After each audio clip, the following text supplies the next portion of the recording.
Hi guys, and welcome back to my channel. My name is Phoenix and I'm a storyteller. Today we will be reading Little House in the Big Woods by Laura Ingalls Wilder. We're on Chapter 2, Winter Days and Winter Nights. The first snow came, and the bitter cold. Every morning Pa took his gun and his traps and was gone all day in the big woods, setting the small traps for the muskrats and minks along the creeks, the middle-sized traps for foxes and wolves in the woods. He set out the big bear traps, hoping to get a fat bear before they all went into their dens for the winter. One morning he came back, took the horses and sled, and hurried away again. He had shot a bear. Laura and Mary jumped up and down and clapped their hands. They were so glad. Mary shouted, "I want the drumstick! I want the drumstick!" Mary did not know how big a bear's drumstick was. When Pa came back, he had both a bear and a pig in the wagon, and he had been going through the woods with a big bear trap in his hands and the gun on his shoulder when he walked around a big pine tree covered with snow, and the bear was behind the tree. The bear had just killed the pig and was picking it up to eat it. Pa said the bear was standing up on its hind legs, holding the pig in its paws, just as though they were hands.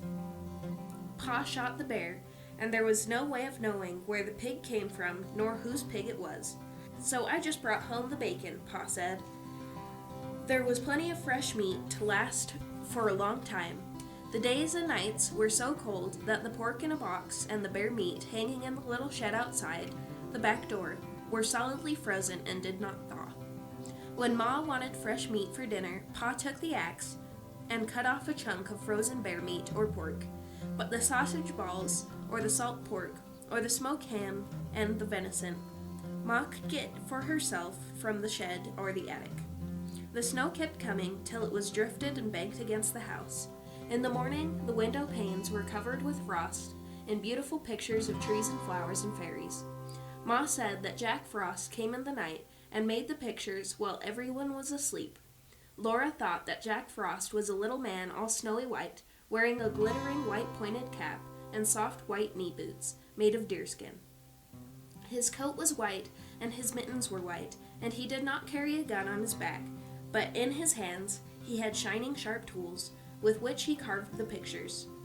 Laura and Mary were allowed to take Ma's thimble and make pretty patterns of circles in the frost on the glass, but they never spoiled the pictures that Jack Frost had made in the night. When they put their mouths close to the pane and blew their breath on it, the white frost melted and ran in drops down the glass.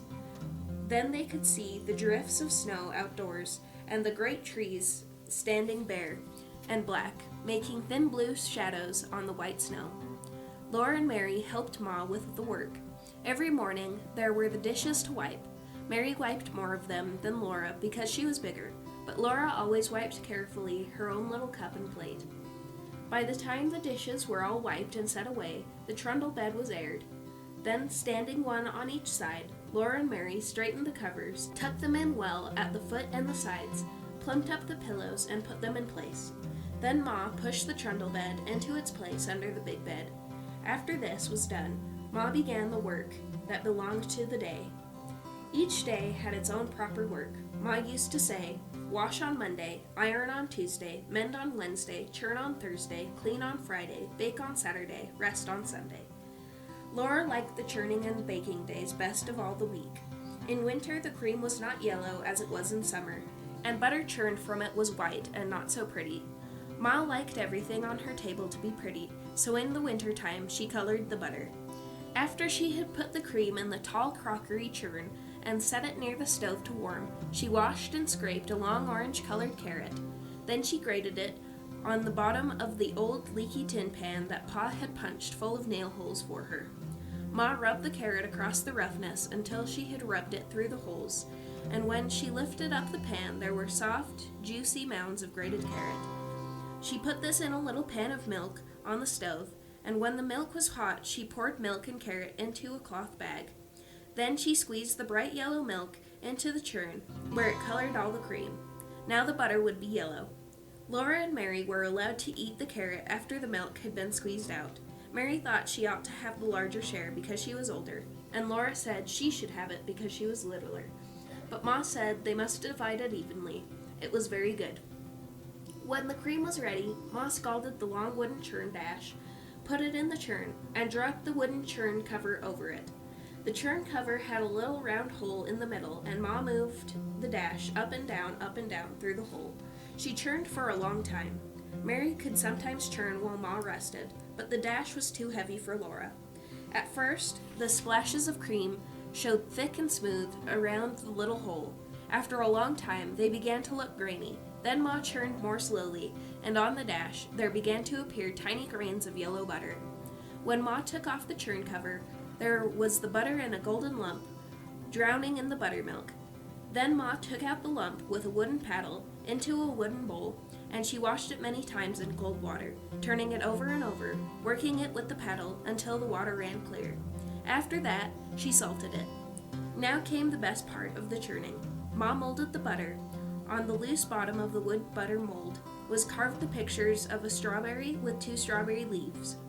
With the paddle, Ma packed butter tightly into the mold until it was full. Then she turned it upside down over a plate and pushed on the handle of the loose bottom. The little firm pat of golden butter came out, with the strawberry and its leaves molded on top. Laura and Mary watched, breathless, one on each side of Ma, while the golden little butter pats, each with its strawberry on the top, dropped into the plates as Ma put all the butter through the mold. Then Ma gave them each a drink of good, fresh buttermilk. On Saturday, when Ma made the bread, they each had a little piece of dough to make into a little loaf. They might have a bit of cookie dough too, to make little cookies. And once Laura even made a pie in her patty pan. After the day's work was done, Ma sometimes cut paper dolls for them. She cut the dolls out of stiff white paper and drew the faces with a pencil. Then from bits of colored paper, she cut dresses and hats, ribbons and laces, so that Laura and Mary could dress their dolls beautifully. But the best time of all was at night, when Pa came home. He would come in from his tramping through the snowy woods with tiny icicles hanging on the ends of his mustache. He would hang his gun on the wall over the door, throw off his fur cap and coat and mittens, and call, "Where's my little half pint of sweet cider, half drunk up?" That was Laura, because she was so small. Laura and Mary would run to climb on his knees and sit there while he warmed himself by the fire. Then he would put on his coat and cap and mittens again, and go out to do the chores, and bring in plenty of wood for the fire. Sometimes, when Pa had walked his trap lines quickly because the traps were empty, or when he had got some game sooner than usual, he would come home early. Then he would have time to play with Laura and Mary. One game they loved was called Mad Dog. Pa would run his fingers through his thick brown hair, standing it all up on end. Then he dropped on all fours, growling. He chased Laura and Mary all around the room, trying to get them cornered, where they couldn't get away. They were quick at dodging and running, but once he caught them against the wood box behind the stove, they couldn't get past Pa, and there was no other way out. Then Pa growled so terribly, his hair was so wild and his eyes so fierce, that it all seemed real. Mary was so frightened that she could not move. But as Pa came nearer, Laura screamed, and with a wild leap and scramble, she went over the wood box, dragging Mary with her. And at once there was no mad dog at all. There was only Pa standing there with his blue eyes shining, looking at Laura. "Well," he said to her, "you're only a little half pint of cider half drunk up, but by jinks, you're so strong as a little French horse." "You shouldn't frighten the children so, Charles," Ma said. "Look how big their eyes are." Pa looked, and then he took down his fiddle. He began to play and sing. "Yankee Doodle went to town, he wore his striped trousies, he swore he couldn't see the town, there were so many houses." Laura and Mary forgot all about the mad dog. "And there he saw some great big guns, big as a log of maple, and every time they turned 'em round, it took 2 yoke of cattle, and every time they fired 'em off, it took a horn of powder. It made a noise like father's gun, only a nation louder."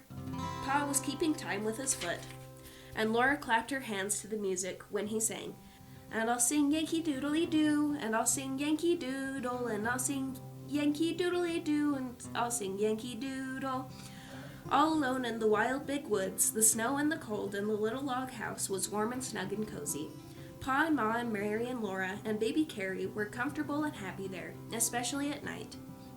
Then the fire was shining on the hearth, and the cold and the dark and the wild beasts were all shut out, and Jack, the brindle bulldog, and Black Susan the cat lay blinking at the flames in the fireplace. Ma sat in her rocking chair, sewing by the light of the lamp on the table.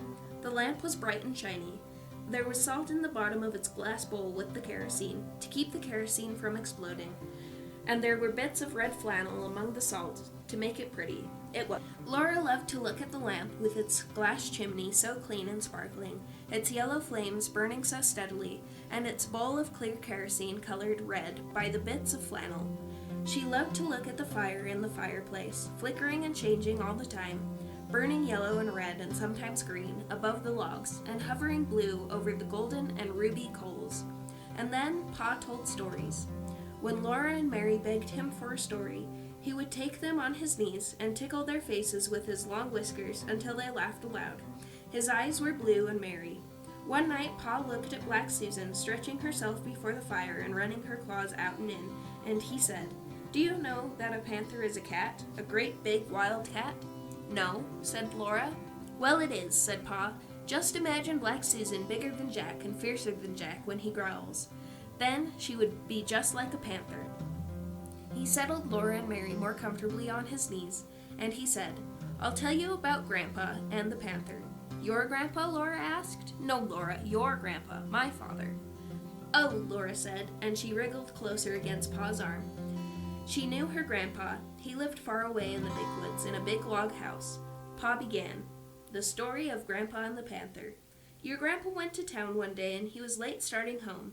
It was dark when he came riding his horse through the big woods, so dark that he could hardly see the road. And when he heard a panther scream, he was frightened, for he had no gun." "How does a panther scream?" Laura asked. "Like a woman," said Pa, "like this." Then he screamed so that Laura and Mary shivered with terror. Ma jumped in her chair and said, "Mercy, Charles." But Laura and Mary loved to be scared like that. The horse with Grandpa on him ran fast, for it was frightened too. But it could not get away from the panther. The panther followed through the dark woods. It was a hungry panther, and it came as fast as the horse could run. It screamed now on the side of the road, now on the other side, and it was always close behind. Grandpa leaned forward in the saddle and urged the horse to run faster. The horse was running as fast as it could possibly run, and still the panther screamed close behind. Then Grandpa caught a glimpse of it as it leapt from treetop to treetop, almost overhead. It was a huge black panther, leaping through the air like Black Susan leaping on a mouse. It was many, many times bigger than Black Susan. It was so big that if it leapt on Grandpa, it could kill him with its enormous slashing claws and its long, sharp teeth. Grandpa on his horse was running away from it, just as a mouse runs from a cat. The panther did not scream anymore. Grandpa did not see it anymore, but he knew it was coming, leaping after him in the dark woods behind him. The horse ran with all its might. At last, the horse ran up to Grandpa's house. Grandpa saw the panther springing. Grandpa jumped off the horse against the door. He burst through the door and slammed it behind him. The panther landed on the horse's back, just where Grandpa had been. The horse screamed terribly and ran. He was running away into the big woods, with the panther riding on his back and ripping its back with its claws. But Grandpa grabbed his gun from the wall and got to the window just in time to shoot the panther dead. Grandpa said he would never again go into the big woods without his gun. When Pa told the story, Laura and Mary shivered and snuggled closer to him. They were safe and snug on his knees, with his strong arms around them. They liked to be there before the warm fire, with Black Susan purring on the hearth and good dog Jack stretched out beside her. When they heard a wolf howl, Jack's head lifted and the hairs rose stiff along his back. But Laura and Mary listened to that lonely sound in the dark and the cold of the big woods, and they were not afraid. They were cozy and comfortable in their little house made of logs, with the snow drifted around it, and the wind crying because it could not get in by the fire. Thank you for listening. If you enjoyed this video, be sure to subscribe and hit the bell icon so you can be notified when I post more great stories like this. Have a suggestion for a book? Be sure to leave it in the comments and maybe it'll appear in a video. Thanks for listening. Bye!